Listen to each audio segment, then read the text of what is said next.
Di sebuah ruangan kecil tanpa jendela, seorang pria duduk berhadapan dengan dua detektif. Dia tidak melakukannya. Dia tahu dirinya tidak bersalah.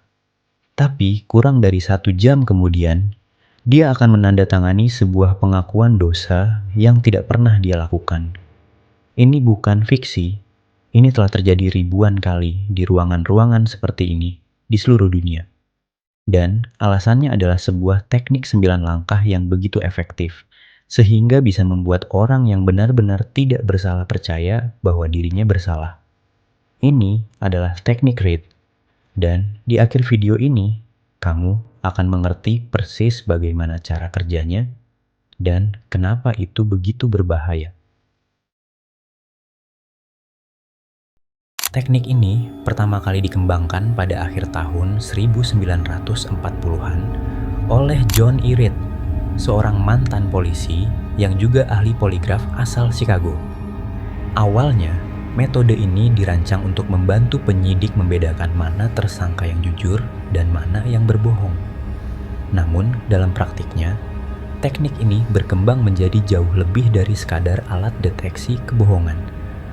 Selama lebih dari 7 dekade, teknik READ menjadi metode interogasi paling dominan yang digunakan oleh kepolisian di Amerika Utara. Ribuan detektif dilatih menggunakan metode ini setiap tahunnya. Tapi ada satu hal penting yang jarang disadari publik. Tujuan utama teknik ini bukanlah mencari kebenaran. Tujuannya adalah mendapatkan pengakuan. Dan kedua hal itu ternyata tidak selalu sama. Sebelum interogasi yang sesungguhnya dimulai, ada fase awal yang disebut behavioral analysis interview.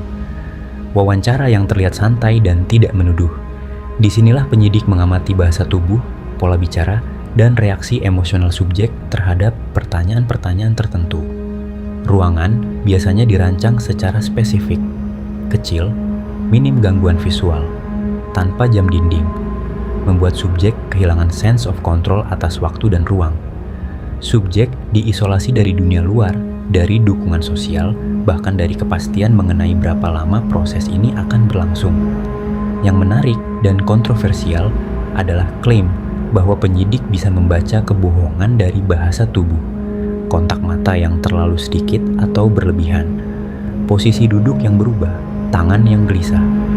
Masalahnya, penelitian psikologi modern berulang kali menunjukkan bahwa sinyal-sinyal ini sama sekali tidak reliable. Orang yang cemas karena tidak bersalah bisa menunjukkan tanda yang persis sama dengan orang yang cemas karena bersalah. Sekarang, mari kita bedah inti dari teknik ini. 9 langkah psikologis yang dirancang untuk mendorong siapapun menuju satu titik akhir, pengakuan. Langkah pertama adalah konfrontasi langsung. Penyidik menyatakan dengan penuh keyakinan bahwa mereka sudah tahu subjek bersalah, bahkan ketika bukti belum lengkap. Tujuannya adalah mengguncang subjek secara psikologis sejak awal. Langkah kedua disebut pengembangan tema. Di sini, penyidik menawarkan alasan moral yang membuat kesalahan terasa manusiawi. Seolah siapapun di posisi yang sama akan melakukan hal serupa. Ini menurunkan rasa malu dan mempermudah subjek untuk mengaku. Langkah ketiga adalah menangani penyangkalan. Setiap kali subjek berkata, "Saya tidak melakukannya," penyidik segera memotong dan mengalihkan sebelum penyangkalan itu sempat menguat di pikiran subjek sendiri. Langkah keempat adalah mengatasi keberatan logis. Ironisnya, argumen rasional yang diajukan subjek justru dibalik dan digunakan sebagai bukti tambahan kesalahan. Langkah kelima adalah mempertahankan perhatian penuh subjek.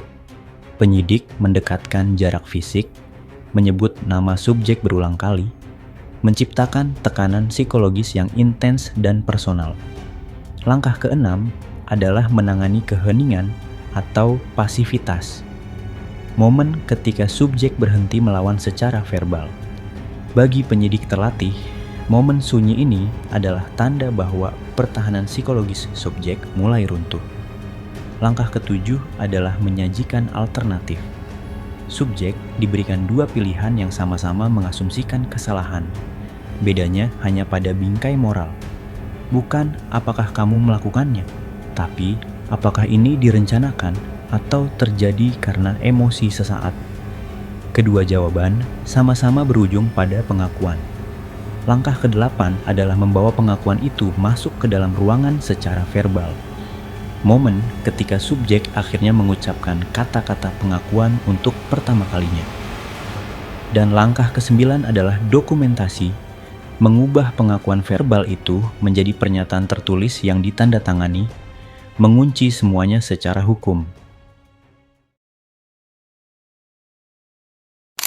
Inilah bagian paling mengganggu dari cerita ini. Teknik ini tidak hanya bekerja pada orang yang bersalah, teknik ini juga terbukti berhasil membuat orang yang benar-benar tidak bersalah mengaku melakukan kejahatan yang tidak pernah mereka lakukan. Kelelahan fisik dan mental setelah berjam-jam interogasi, rasa takut yang terus meningkat, dan keinginan kuat untuk segera keluar dari ruangan itu seringkali membuat seseorang berpikir, "Saya akan mengaku dulu, nanti kebenaran akan terungkap dengan sendirinya." Sayangnya, dalam banyak kasus itu tidak pernah terjadi.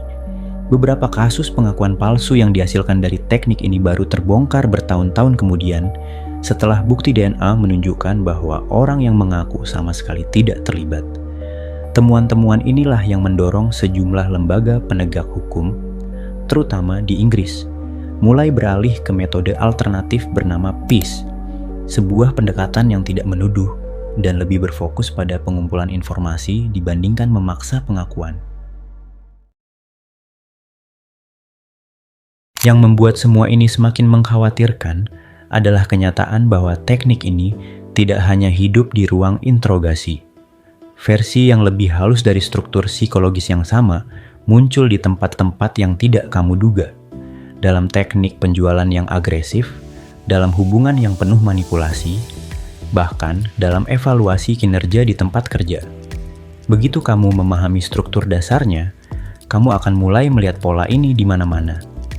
Di video berikutnya, kita akan membongkar bagaimana kerangka yang sama persis ini muncul dalam manipulasi sehari-hari.